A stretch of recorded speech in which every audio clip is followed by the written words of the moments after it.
Welcome to the Slop Farm. Enjoy the video.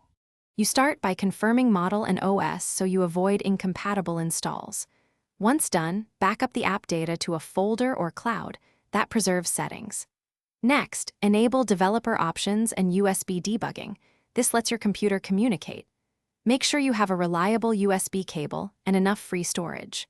Finally, install the latest sideload utility APK on the device so you can run repairs. This initial setup reduces surprises and prepares you for the next execution steps. Now you clear the Sidestore cache and app storage to remove corrupted temporary data. Reboot the device after clearing to reset services. Next, run the sideload utility in diagnostic mode so it scans for missing components and permission issues. Capture the logs to understand failures.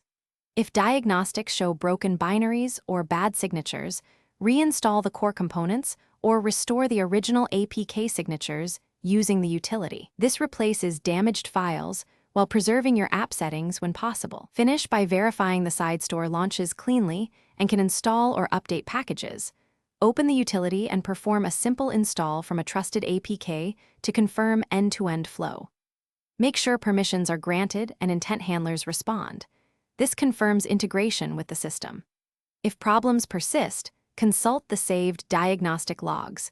The one key troubleshooting tip is to restore your backups and only perform a factory reset as a last resort, after exporting logs and confirming you've tried component reinstallation first. Thanks for watching. Consider subscribing if we helped you today.